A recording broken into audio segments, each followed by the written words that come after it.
Meet your host, the Radio Gem, and other women on Women Corner every Wednesday, 8 to 9 p.m., where sisterhood meets support. It promises to elevate your mind, and most importantly, it's gonna be fun. Follow us on our social media platforms: Facebook, YouTube, Instagram, TikTok, X, all at Radio Afinju. Keep a date with us on Women Corner every Wednesday, 8 to 9 p.m. on Radio Afinju.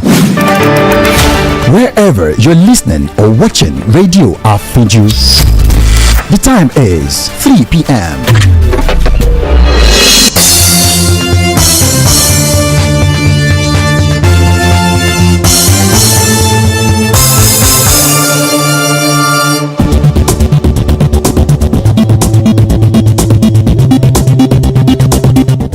First, a look at the highlights. Federal government signs $1 billion iron ore deal with China. DSS arrests NLC President Joe Ajaero. Tanzania leader condemns killing of opposition figure doused in acid. A very good afternoon and welcome to the World News on Radio Afinju. My name is Stella. Aderanti, the news in detail. The federal government has signed a $1 billion iron ore steel deal project with China. This was revealed in a statement by Special Advisor to the Ministry of Solid Minerals Development, Minister Oladele Alake Kehinde Bamigbetan. The deal was signed for Kogi State as a breakthrough in the federal government's campaign to make local value addition the model of development in the solid mineral sector, while addressing the promoters, Chart and Capstone Integrated Limited of Nigeria and Simonak He of China on the sidelines of the visit of President Bola Tinubu to China in Beijing recently. Alake pledged the cooperation of the federal government with the promoters to ensure the delivery of the project as fast as possible. He said the federal government has reversed the pit-to-port policy under which mining companies exported raw materials to extraction with local value addition, which is the best guarantee of jobs for the youths, skills transfer, and better balance of trade between the country and her trading partners. He noted that to promote local value addition, he has announced that applicants for licenses to mine must disclose plans for processing the raw materials as part of the conditions for approval. The Department of State for Security, DSS, has arrested the president of the Nigeria Labour Congress, NLC, Joe Ajaero. The NLC said Ajaero was arrested at the Nnamdi Azikiwe International Airport in Abuja on his way to the United Kingdom for an official assignment. Head of Information of the NLC, Benson Opa, confirmed the arrest to newsmen. The NLC president was billed to attend the Trade Union Congress conference in London, which begins today. Opa said the union does not know where Ajaero had been taken, but he had sent a message saying it was the DSS that arrested him. His arrest comes about a week after he honored an invitation by the police on August 28th on a Wednesday, but was released the following day after honoring the invitation. The NLC president was earlier invited by the Office of the Deputy Commissioner of Police Intelligence Response Team over allegations of criminal conspiracy, terrorism financing, treasonable felony, subversion, and cybercrime. Also invited was the Secretary General of the Union, Emmanuel Ubuaja. Ajaero reported at the force headquarters in Abuja, accompanied by human rights lawyer Femi Falana, Senior Advocate of Nigeria, and others. Meanwhile, the Nigeria Labour Congress NLC has demanded the immediate and unconditional release of its president, Joe Ajaero, who was arrested by security agents. In the same vein, Senior Advocate of Nigeria and counsel to the Nigeria Labour Congress, Femi Falana, stated that Ajaero's arrest by operatives of the Department of State Services was not connected to the earlier invitation by the police. Men from the Department of State Services, DSS, have invaded the Abuja office of the Socio-Economic Rights and Accountability Project, SERAP. According to reports, the officers were asking to see the rights group's directors. A post on SERAP's X handle stated that officers from Nigeria State Security Service were presently unlawfully occupying SERAP's office in Abuja, asking to see the directors. The Kaduna Zonal Directorate of the Economic and Financial Crimes Commission has arraigned one Ibrahim Shaibu, before Justice Darius Kobo of the Kaduna State High Court, sitting in Kaduna State for fraud. According to a statement on EFCC's X.com handle, Shaibu is facing prosecution on a 7-count charge, including criminal breach of trust, impersonation, and obtaining by false pretense amounting to 100 million naira. He pleaded not guilty to all the charges when they were read to him, prompting the prosecution counsel, M. Lawal, to urge the court to fix a trial date. His counsel, Abdul Karim Audu, failed to file a bail application, but Justice Kobo afterwards ordered the defendant to be remanded in the custody of the EFCC. Shaibu's path to prosecution began in 2017 when he falsely represented himself as the Group Executive Director of NNPC, offering to help his victim acquire over 2,000 liters of petroleum products. The victim subsequently transferred the agreed payment to Shaibu's bank account in installments. However, after receiving the funds, Shaibu neither delivered the products nor refunded the victim's money. Away from Nigeria, Tanzania's President Samia Hassan has denounced the brutal killing of a senior member of the main opposition party, Chadema, who was kidnapped, beaten, and doused with acid. Mohammed Kibao, 69 years old, was reportedly forced off a bus by suspected security agents while traveling from the country's biggest city, Dar es Salaam, to his hometown, Tanga. His body was found in Unonio, the waterfront district of Dar es Salaam. Party chairman Freeman Mbowe told reporters the post-mortem found that Kibao had been severely bitten and had acid poured on his face. President Samia condemned the brutal acts and called for an investigation into the murder. Kibao's killing comes amid concern by the opposition and rights groups of a clampdown on political activity.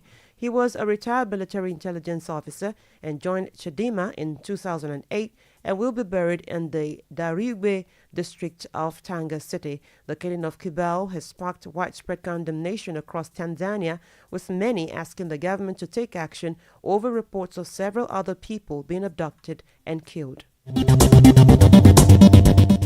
In other parts of Africa, at least 21 people have been killed and more than 70 others wounded by shelling at a Biza market in southeastern Sudan. The Sudan Doctors Network said the paramilitary Rapid Support Forces, RSF, were responsible for the attack in the city of Senna, condemning it as a massacre of civilians. It happened a day after Sudan's military rejected a proposal by UN experts to send in an international force to protect civilians. Thousands of people have been killed and more than 10 million have fled their homes since civil war broke out between the army and the RSF last April, making it one of the world's worst humanitarian crises. Several rounds of peace talks brokered by Saudi Arabia and the U.S. have failed to end the conflict. In Asia, an influential Filipino pastor wanted in the Philippines and the U.S. for child sex trafficking has been arrested, and in a 2-week-long standoff between police officers and his followers, police have been attempting to arrest Apollo Quiboloy, who claimed to be the appointed son of God, in a raid on his sprawling church compound. Violent scuffles broke out between thousands of his followers and anti-riot police officers, with one church member dying of a heart attack during the raid. Quiboloy, whose Kingdom of Jesus Christ claims to have 7 million followers, has denied all charges against him.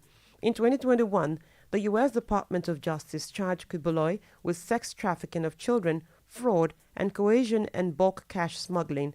The U.S. Federal Bureau of Investigation said he trafficked girls and women from the Philippines to the U.S., where they were forced to solicit money for a bogus charity.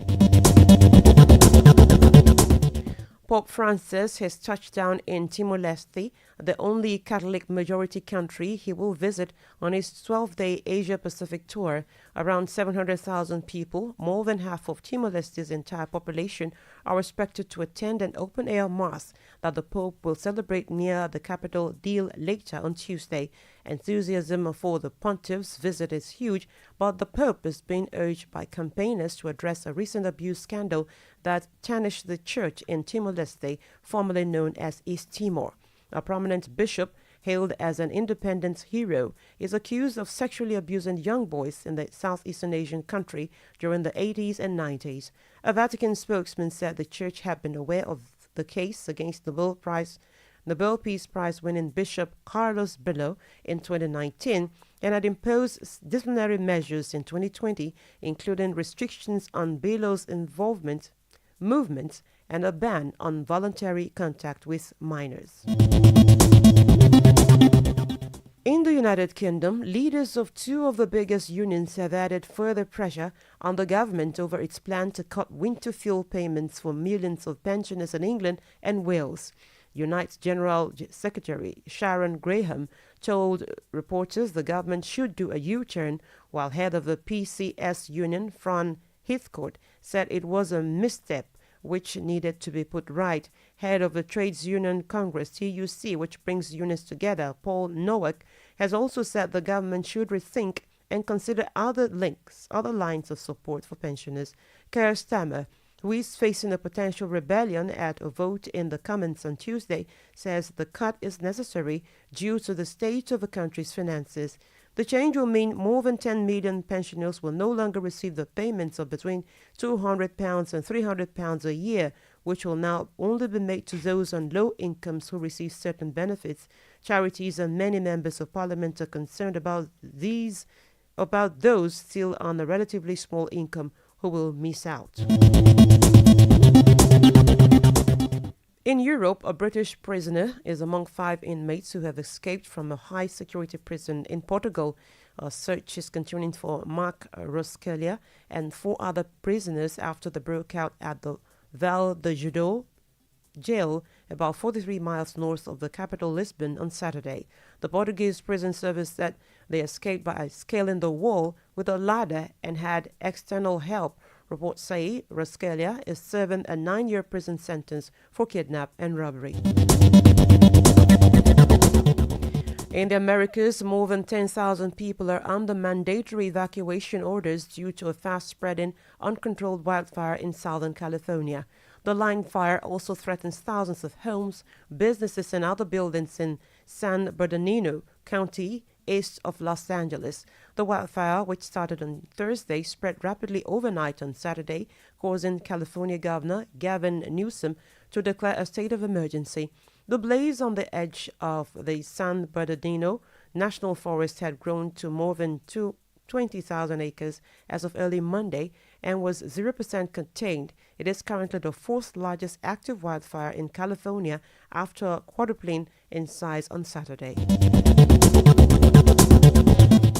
The mother of the suspect of last week's Georgia shooting contacted a school to warn of an extreme emergency and asked them to check on her son the day of the attack. It was gathered that both the suspect's mother and grandmother were in contact with the school prior to the shooting. Colt Gray, 14 years old, is accused of carrying out the shooting at Appalachia High School that left 4 people dead and 9 injured. He faces 4 counts of first-degree murder. The revelations come after authorities also charged the suspect's father, Colin Gray, with second-degree murder, manslaughter, and child cruelty. Officials accuse him of allowing his son to possess an AR-15 style rifle. Both father and son appeared in court, but neither entered a plea. Australian police are working with their international counterparts to locate a man they believe fled the country after pouring boiling coffee on a baby in Brisbane. The random attack, which occurred last month and has shocked the nation, left the 9-month-old boy with serious burns to his face and limbs. Queensland police have issued an arrest warrant for a 33-year-old wanted over acts intending to cause grievous bodily harm, a charge which carries a possible life sentence. However, they said their main suspect flew out of Sydney Airport 6 days after the incident and just 12 hours before they were able to confirm his identity. From the Middle East, at least 16 people have been killed in Israeli airstrikes on a number of military sites in central Syria. Sana cited a health official as saying that another 36 people were wounded in the attacks in the vicinity of Masyaf, Hama province on Sunday night. A UK-based monitoring group reported that 25 people were killed and that the 5 targets included a scientific research center allegedly linked to chemical weapons production. The Israeli military said it would not comment on foreign media reports of the strikes, which Syria's foreign ministry condemned as blatant aggression and Iran's foreign ministry called a criminal attack. However, Israel has previously acknowledged carrying out hundreds of strikes in recent years on targets in Syria that it says are linked to Iran, Israel's main foe, and allied armed groups. The Israeli strikes have reportedly been stepped up since the start of the war in Gaza in October last year in response to cross-border attacks on northern Israel by Hezbollah and other groups in Lebanon and Syria. Talking sports, the funeral for Ugandan Olympic runner Rebecca Cheptegei, who died in Kenya after being set on fire by her boyfriend, will be held on September 14th in her home country. The 33-year-old, who competed in the women's marathon at the Paris Olympics last month, succumbed to severe burns on Thursday, 4 days after being doused with petrol and set alight at her home in western Kenya. Bukwo is the location of Cheptegei's family home and lies on the border with Kenya, about 240 miles northeast of the Ugandan capital, Kampala. Before we go, here again are the highlights. The federal government has signed a $1 billion iron ore steel deal project with China. The Department of State for Security has arrested the president of Nigeria Labour Congress, NLC, Joe Ajaero. And in the Americas, reporting news that more than 10,000 people are under mandatory evacuation orders due to a fast-spreading, uncontrolled wildfire in Southern California. And that was the world news on Radio Afinju. To view our channel, please follow us on Facebook, Radio Afinju, X, Radio Afinju, and YouTube, Afinju FM. My name is Stella Aderanti. Thanks for listening.